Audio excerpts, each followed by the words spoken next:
KKB diduga gunakan senjata buatan Amerika Serikat dan Australia. Sejumlah peneliti berhasil mengungkap jenis senjata yang digunakan kelompok kriminal bersenjata atau KKB Papua. Senjata berasal dari sejumlah negara. Kita duga senjata dari Australia, Amerika, dari luar lah pokoknya, kata pengamat rusuh dari Universitas Indonesia Ridwan Habib dalam program Newsmaker Medcom.id bertemakan 400 pasukan hantu buru KKB pada Sabtu 8 Mei 2021. Namun hal itu tidak dijadikan alasan menuding Amerika Serikat dan Australia bekerja sama dengan KKB. Bukan Amerika Serikat dan Australia terlibat, tapi senjatanya kita identifikasi diproduksi atau diambil dari negara luar seperti Australia atau Amerika Serikat, ungkap dia. Ridwan mengungkapkan senjata diselundupkan melalui perbatasan Indonesia dan Papua Nugini.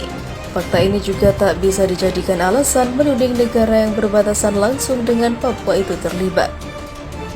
Tapi ada perlintasan penyelundupan ilegal yang masuk dari situ, beber dia. Ridwan mengaku dia bersama sejumlah peneliti tengah mendalami jalur suplai senjata bagi KKB. Hasilnya akan disampaikan ke pemerintah. Masih tertutup, kami akan sampaikan dulu ke pemerintah. Kalau misal bisa dibuka ke publik nanti akan kami infokan, ujar dia. KKB diduga gunakan senjata buatan Amerika Serikat dan Australia. Sejumlah peneliti berhasil mengungkap jenis senjata yang digunakan kelompok kriminal bersenjata atau KKB Papua.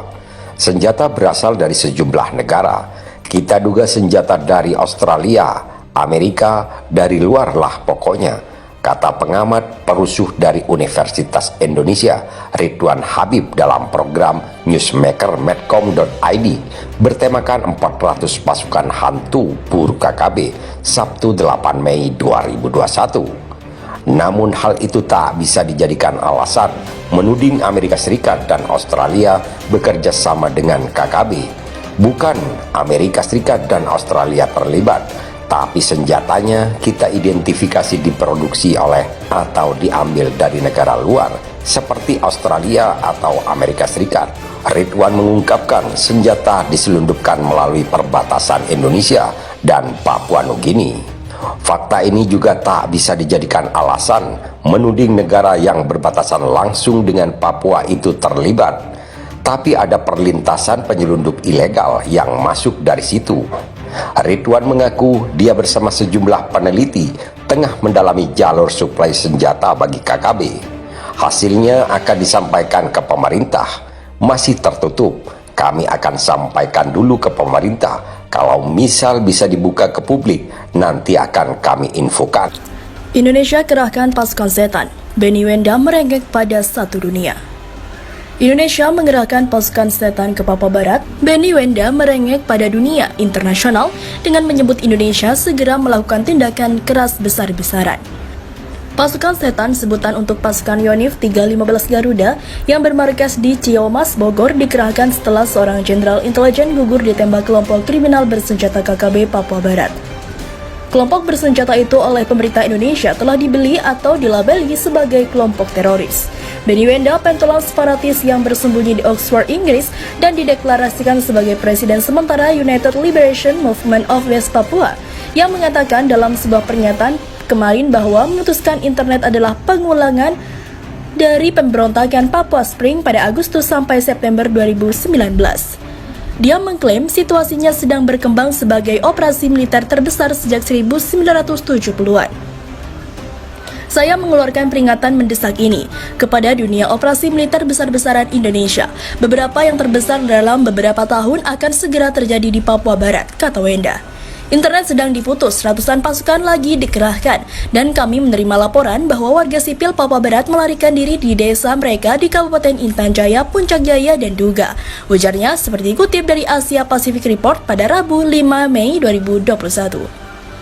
Presiden Indonesia Joko Widodo memerintahkan Panglima TNI dan Kepala Kapolri untuk mengerjakan atau mengejar dan menangkap seluruh anggota KKB Papua Barat. Perintah tindakan keras ini dikeluarkan setelah Kepala Badan Intelijen Negara Daerah Papua Brigadir Jenderal I Gusti Putu Dani Karya Nugraha gugur ditembak kelompok separatis Papua. Ketua Majelis Permusyawaratan Rakyat, Bambang Susianto, mengatakan akan membahas masalah HAM nanti setelah menumpas KKB Papua Barat. Sekitar 400 tentara atau pasukan setan dikerahkan ke Kabupaten Duga.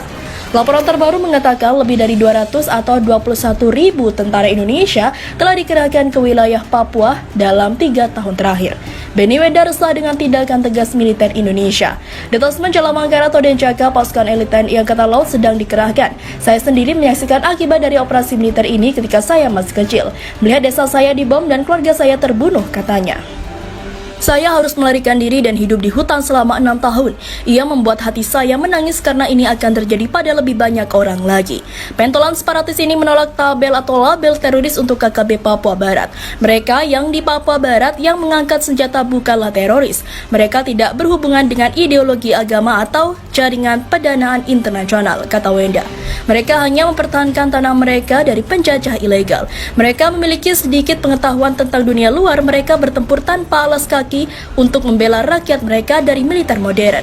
Mungkin beberapa ratus dari mereka menghadapi pasukan yang terdiri dari lebih dari 20.000 tentara termasuk Densus 88 yang dilatih dan untuk membunuh rakyat saya selama bertahun-tahun oleh Barat Imbudia. Versi Pemerintah Indonesia, KKB Papua Barat lah yang terus-menerus melakukan tindakan teror.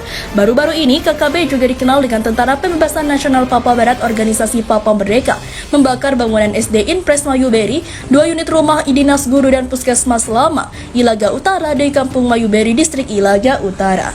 Selain itu, OPM juga merusak fasilitas jalan dan jembatan berupa jembatan Kimak, Jalan Tagolao, dan Jalan Wuloni. Kabid Humas Kapolda Papua Kombes Pol Ahmad Mustafa Kamal menjelaskan, berdasarkan laporan tersebut aksi pembakaran dilakukan pada Minggu 2 Mei 2021 sekitar pukul 22.30 waktu Indonesia Timur. Dia menjelaskan bahwa KKB OPM membakar 5 ruang kelas dan rumah dinas guru SD di Kampung Mayuberi, gedung rumah puskesmas lama yang digunakan masyarakat sebagai kios sementara. Selain itu, KKB OPM yang telah ditetapkan sebagai organisasi teroris